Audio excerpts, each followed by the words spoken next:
The envelope came on a Tuesday morning in March.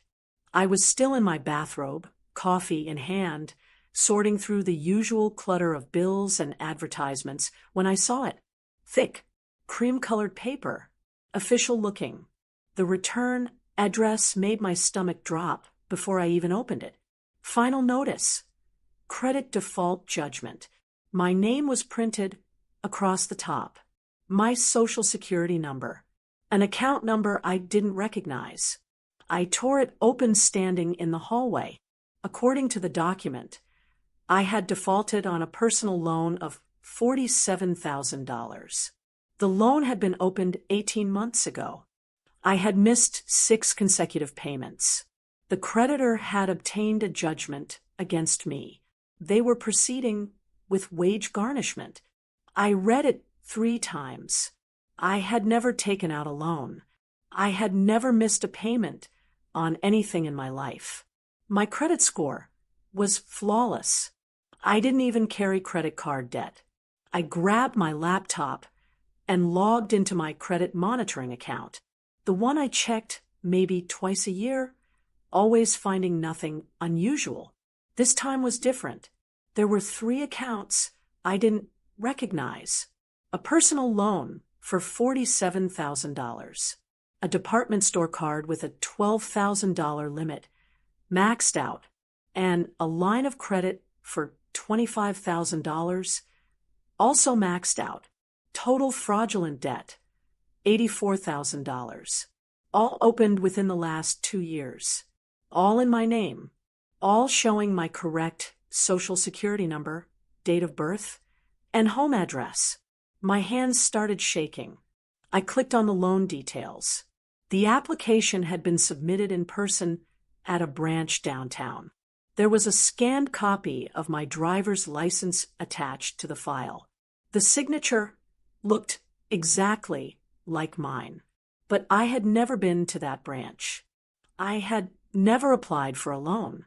Someone had stolen my identity, and whoever did it knew me well enough to forge my signature perfectly. I sat down on the couch, staring at the screen, and felt the ground shift beneath me. This wasn't a random hacker. This wasn't some data breach from a company I'd forgotten about. This was someone close, someone who had access to my documents, my license, my personal information. I scrolled further down the credit report. The first inquiry had been made exactly 3 weeks after my mother-in-law moved in with us. 2 years ago, everything had been different. I was 34, my husband Marcus, and I had been married for 8 years. We lived in a modest 3-bedroom house in a quiet neighborhood outside Charlotte. I worked as a project manager for a commercial construction firm. Marcus was a regional sales director for an industrial supply company. We both worked hard. We made good money. We had plans. We were going to renovate the kitchen, maybe take a trip to Greece, start trying for kids once we felt more settled. Then Marcus's father died. It happened fast. Stroke. He was gone within 48 hours. Marcus's mother, Patricia, had never lived alone. She'd gone from her parents' house to marriage at 22. She'd never worked, never paid a bill, never made a decision without her husband's input. When he died, she unraveled. When he died, she unraveled. She called Marcus at all hours.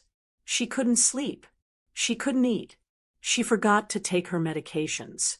One night she called at 2 in the morning because she couldn't figure out how to turn off the smoke detector that was beeping from a low battery. Marcus's sister lived in Oregon. She had 3 kids and a husband who traveled constantly for work. She couldn't help, so it fell to us. We tried to set Patricia up in a senior living community. We toured 5 different places. She hated all of them. She cried. She said we were abandoning her. She said she'd rather die than live in a place like that, surrounded by old people who had nothing to talk about. Marcus looked at me one night, exhausted, and asked if she could stay with us. Just temporarily. Just until she adjusted. I said yes. I believed it would be temporary. Patricia moved into our guest room with 2 suitcases and a jewelry box. She said everything else could stay at the old house until she figured out what to do with it. That first month was fine. She was quiet, grateful. She helped with small things around the house. She cooked dinners sometimes. She seemed to be healing. Then the requests started. She needed new clothes because her old ones reminded her of her husband. She needed a better mattress because her back hurt. She needed a car because she couldn't rely on us to drive her everywhere. Marcus handled it. He bought her a used sedan. He took her shopping. He set up accounts for her medications, her phone, her insurance. I watched him drain his savings trying to keep her comfortable. I didn't say anything. I knew he was grieving too. But then Patricia started asking me for things. Small things at first. Could I pick up her prescriptions on my way home from work? Could I schedule her doctor's appointments because she didn't understand the online system?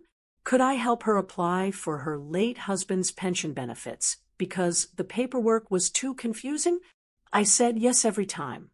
I told myself I was being supportive. I told myself this was what family did. Within 6 months, I was managing every aspect of Patricia's life while working 50-hour weeks. Marcus was traveling more for work. Patricia was in the house alone most days, and when I came home, she'd be waiting with a list of things she needed.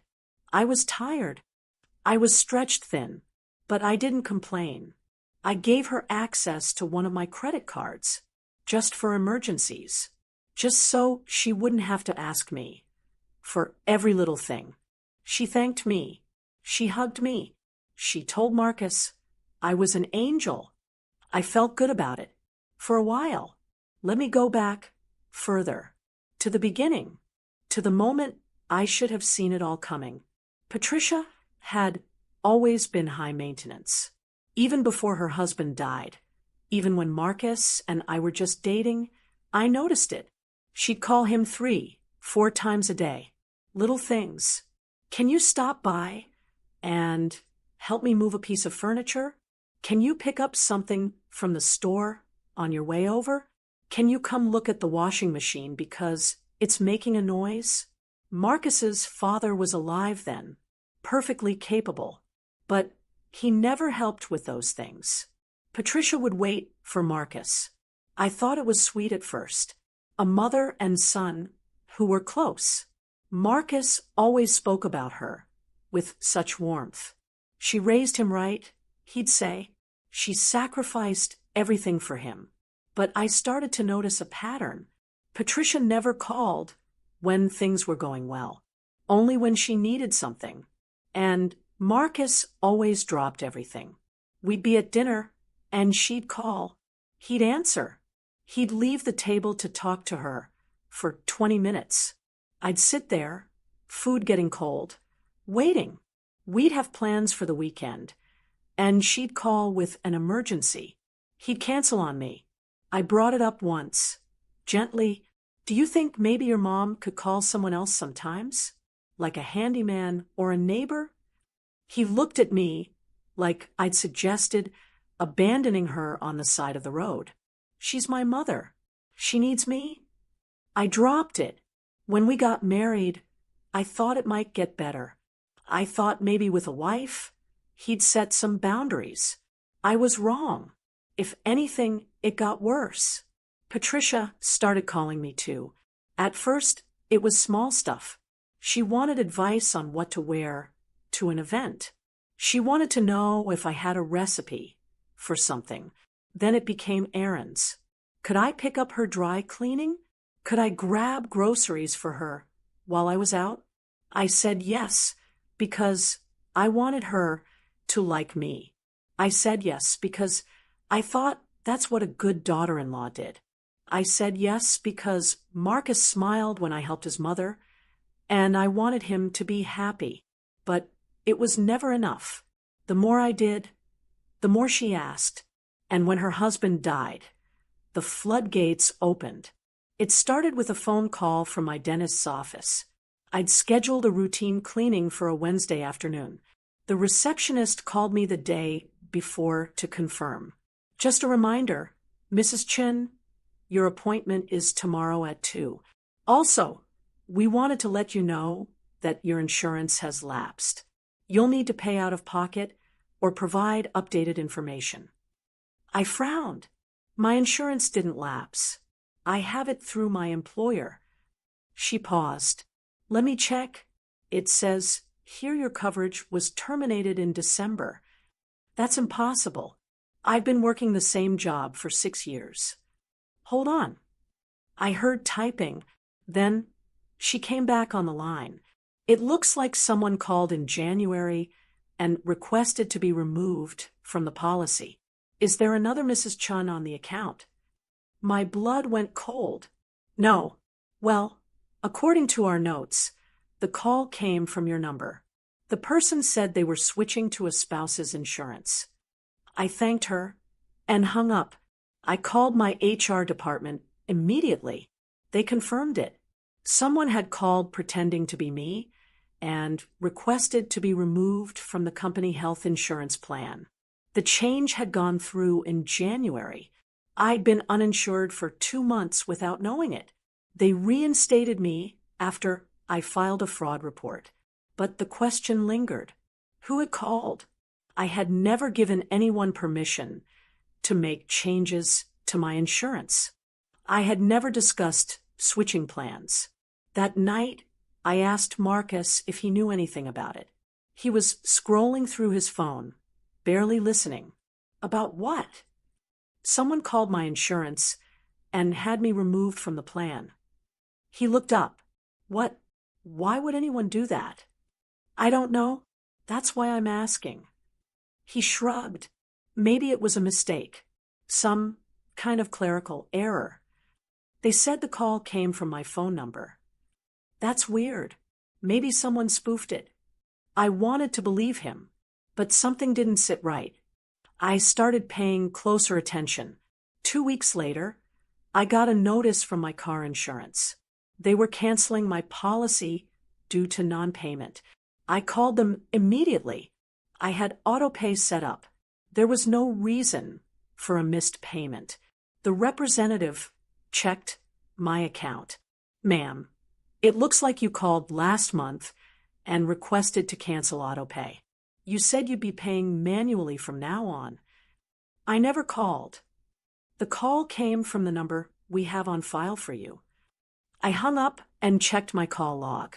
There was no outgoing call to the insurance company, but Patricia had access to my phone sometimes. I'd let her use it when hers was charging. I'd let her make calls when she needed to schedule appointments. I didn't want to believe it.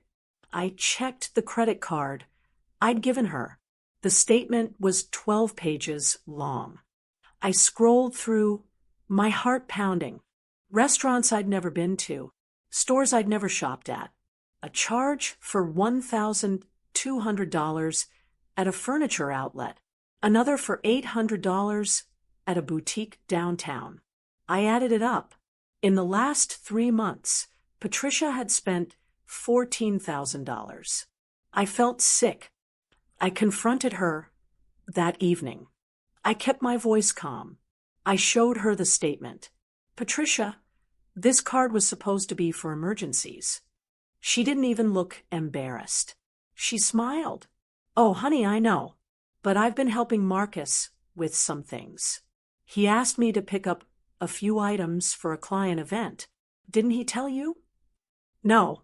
Well, I'm sure he just forgot. You know how busy he is. I asked Marcus about it later. He looked confused. I never asked her to buy anything for work. Then where did the money go? He sighed. I don't know. Maybe she's buying stuff for herself. You know how she is. She's used to a certain lifestyle. With my money? I'll talk to her. He never did. The charges continued. After the insurance incident, I started keeping a notebook. I know that sounds paranoid, but I needed to know if I was losing my mind or if something real was happening.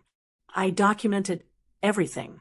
Every time Patricia asked to borrow my phone, every time she went into my office, every time I came home and something felt off. At first, there was nothing concrete, just feelings, instincts. But then I started noticing things missing. A checkbook I rarely used, gone. A folder with old tax returns, moved. My passport, not where I'd left it. I asked Patricia if she'd seen any of these things. She always had an explanation. Oh, I was cleaning and I moved some papers around. I must have put that in the wrong drawer. Are you sure you didn't take it with you on your last trip? She was so calm, so reasonable. I started to feel like I was imagining things. But then I found the mail. I came home early one day. Patricia was in the living room, going through a stack of envelopes. "What are you doing?" I asked. She jumped. Actually jumped. "Oh, you scared me. I was just sorting the mail." "That's my mail." "I know. I was just trying to help. I saw it piling up and thought I'd organize it for you." She handed me the stack. Everything looked normal. But later that night, I checked the mailbox. There were 3 envelopes inside that hadn't been in the stack Patricia gave me. One was from a credit card company. One was from a bank I'd never done business with. One was from a collections agency. I opened them all. The credit card was a pre-approval offer in my name.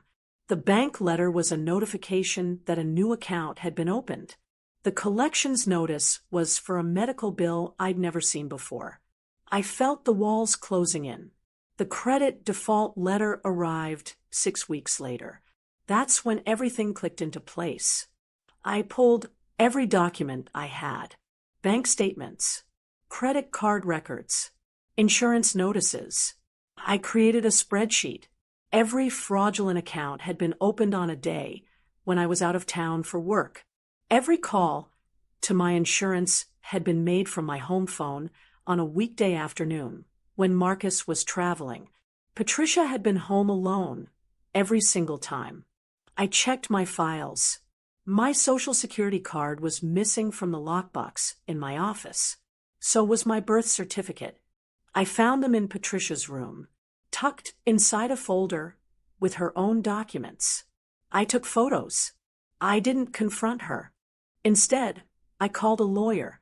Her name was Simone. She specialized in financial fraud and elder abuse cases. I told her everything. She listened carefully. Then she said, "You need to file a police report." "Against my mother-in-law?" "Against whoever committed fraud. If you don't, you'll be liable for the debt." I hesitated. What if I'm wrong? Are you wrong? I thought about the missing documents, the insurance calls, the spending, the timing. No. Then file the report. I did. The detective assigned to my case was a woman in her 50s named Officer Brennan. She was kind but direct. She asked for copies of everything: the loan documents, the credit card statements, the forged signatures. She asked if I had any idea who might have done this. I told her about Patricia. She nodded slowly. "Does she have access to your documents?" "She lives with us." "Does she have financial problems?" I paused. "I don't know. I manage some of her bills, but I don't see everything." Officer Brennan looked at me. "You need to find out." I started digging. I went through Patricia's mail. I checked the accounts I managed for her. I looked at her bank statements. What I found made my stomach turn. Patricia had her own credit cards. 3 of them, all maxed out. Total debt, $38,000. She'd been making minimum payments using the card I'd given her. She'd also opened a personal loan in her own name 6 months ago. $15,000. The money was gone. Spent. She was drowning in debt, and she'd used my identity to dig herself out. I confronted her the next morning. I laid everything out on the kitchen table. The loan papers, the credit cards, the statements. Patricia, I know what you did. She looked at the papers. Her face didn't change. She just sighed. You're overreacting. I'm overreacting? You stole my identity. You took out loans in my name. You ruined my credit. She waved a hand dismissively. I was going to pay it back. With what money? I have money coming. From the estate. What estate? Your husband's estate was settled 2 years ago. There's nothing left. She stood up, her voice rising. You don't know what it's like. You don't know what it's like to lose everything. To have nothing. I needed help. So you stole from me? You have plenty. You and Marcus both make good money. You don't need it like I do. I stared at her. That's not how this works. She softened her voice. Tried a different approach. Sweetheart, I'm sorry. I made a mistake. But we're family. We can work this out. You don't need to involve the police. I already did. Her face went cold. You what? I filed a police report. They're investigating. She stood there, silent. Then she picked up her purse and walked out of the house. She didn't come back that night. The night Patricia walked out, I didn't sleep. I kept replaying the conversation. Her words, her tone. You don't know what it's like to have nothing. But that wasn't true. I'd grown up with nothing. My parents were immigrants. My father worked in a factory. My mother cleaned houses. We lived in a 2-bedroom apartment with 4 kids. I wore hand-me-downs until I was 16 and got my first job. I put myself through college on scholarships and student loans. I paid off those loans over 10 years, working 2 jobs, living in a basement apartment with 3 roommates. I knew exactly what it was like to have nothing. The difference was I'd never stolen from anyone to get ahead. I worked. I saved. I sacrificed. Patricia had lived a comfortable life for 50 years. She'd never wanted for anything. And the moment that comfort was threatened, she didn't adapt.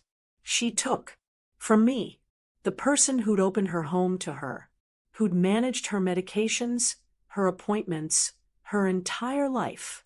I'd given her everything I could, and it still wasn't enough. That's what kept me up that night. Not the money, not even the betrayal. It was the realization that no amount of generosity would have ever been enough for her. Marcus came home the next evening. He'd been in Atlanta for a sales conference. He walked in looking exhausted, and I was waiting for him. We need to talk. He set down his bag. About what?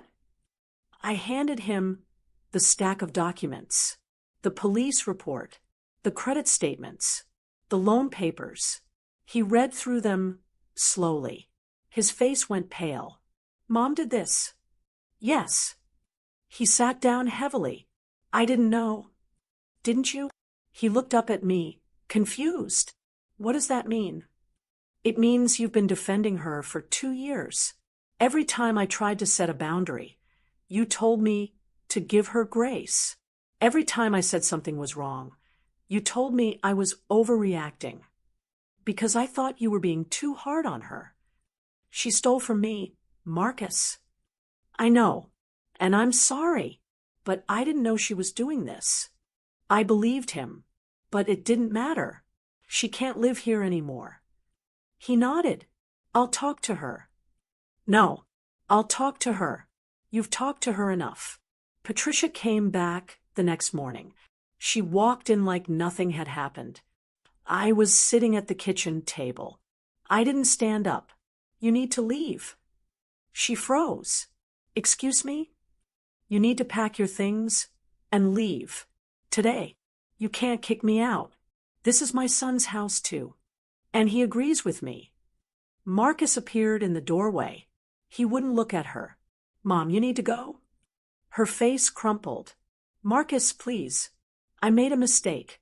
I'm sorry. You committed fraud. I said. You stole my identity. You destroyed my credit. You're facing criminal charges. I'll pay it back. With what? She didn't answer. You have until 5 o'clock. I said. After that, I'm changing the locks. She looked at Marcus. He looked away. She packed her things in silence. She left without saying goodbye. The legal process took 8 months. Patricia was charged with identity theft, forgery, and fraud. The prosecutor offered her a plea deal. She took it. She pled guilty to 2 counts of identity theft. The sentence was 2 years probation, 200 hours of community service, and full restitution. She was ordered to pay back every penny, $84,000. She didn't have it. The court set up a payment plan. She'd be paying me $400 a month for the next 17 years. I didn't expect to see most of it, but the judgment protected my credit. The fraudulent accounts were removed from my report. My score recovered. The creditors wrote off the debt. I wasn't liable. Patricia moved into a small apartment across town. Marcus helped her with the deposit. I didn't ask questions, but our marriage didn't survive. It wasn't one big fight. It was 1,000 small cracks. Every time he defended her. Every time he made excuses. Every time he chose her comfort over my boundaries. I realized I'd been fighting alone. I filed for divorce 6 months after Patricia moved out. Marcus didn't contest it. We split everything evenly, sold the house, divided the assets. He cried when he signed the papers. I didn't. The hardest part wasn't the legal process. It was the judgment from other people. Marcus's family stopped speaking to me. His sister called me vindictive. She said I was destroying their mother over a mistake. A mistake, as if $84,000 in fraud was something that just happened accidentally. Friends took sides. Some people got it. They'd seen Patricia's behavior over the years. They weren't surprised. But others thought I was being too harsh. She's old. She was scared. She didn't know what she was doing. I heard it all. And every time, I had to defend myself. I had to explain, over and over, that this wasn't about revenge. It was about protecting myself. It was about making sure that I wasn't legally responsible for debt I didn't create. It was about drawing a line and saying, you don't get to destroy my life and walk away. But people didn't want to hear that. They wanted me to be understanding, forgiving, gracious. They wanted me to absorb the damage and move on quietly. I refused, and I lost relationships over it. Marcus's cousin unfriended me on social media. A mutual friend stopped inviting me to gatherings because Patricia might be there, and it would be awkward. Even my own mother questioned me. She's an old woman. She said, maybe you could have handled this privately. She committed crimes, Mom. I know, but family is complicated. I hung up. I was done explaining. I moved into a small condo downtown. 1 bedroom, big windows, a view of the city. I got rid of most of my things, kept only what I needed. I started therapy, learned to set boundaries without guilt, learned to recognize the warning signs I'd ignored for years. I changed my phone number, set up fraud alerts on all my accounts, locked down my credit. I became vigilant in ways I'd never been before. People ask me sometimes if I regret calling the police, if I regret ending my marriage. I don't. What I regret is the time I spent trying to be kind to someone who saw kindness as weakness. I regret ignoring my instincts because I didn't want to seem difficult. I regret believing that love meant letting people take from me without question. Patricia still sends me emails sometimes. Apologies, excuses, requests to talk things through. I don't respond. Marcus reached out last year. He wanted to meet for coffee. He said his mom was struggling. He thought maybe I could help. I said no. I don't hate them, but I don't owe them anything either. I'm rebuilding now. Slowly, carefully. I'm dating someone new. Someone who respects boundaries. Who asks before assuming. Who sees me as an equal, not a resource. It's different. It's better. Some mornings, I still check my credit report. Force of habit. It's clean now. Perfect. But I'll never stop checking. I learned the hard way that trust isn't given. It's earned. And once it's broken, it doesn't come back. I'm okay with that. I'd rather be cautious and safe than generous and destroyed. I'd rather be alone than taken advantage of. And most days, I'm not even alone. I have friends who show up, colleagues who respect me, a life that belongs to me and no one else. I have peace. And that's worth more than all the money Patricia stole.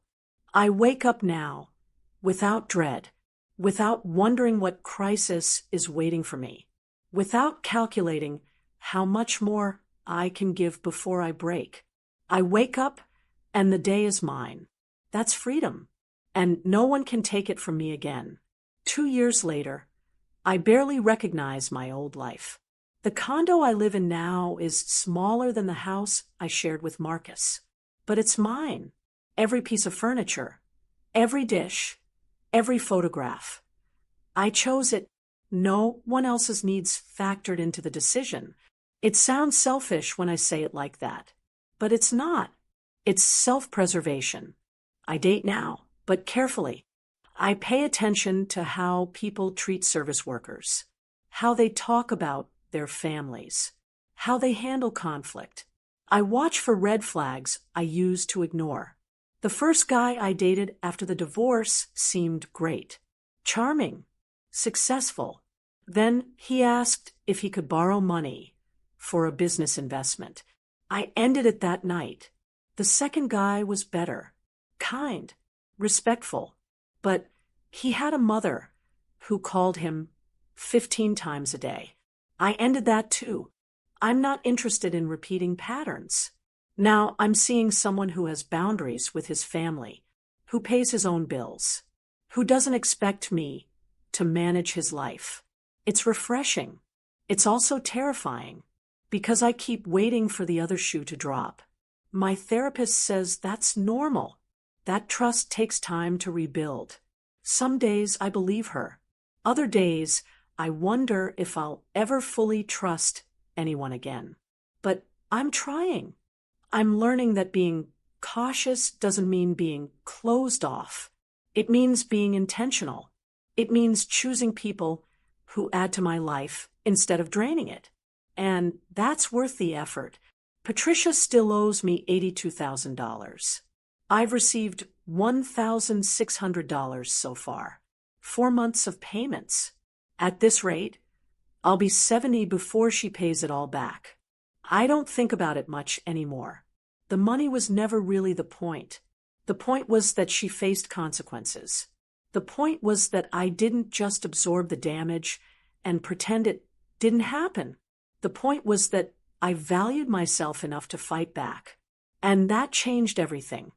I don't wake up angry anymore. I don't check my credit report obsessively. I don't flinch when the mail comes. I just live, quietly, carefully, on my own terms. And that's more than enough.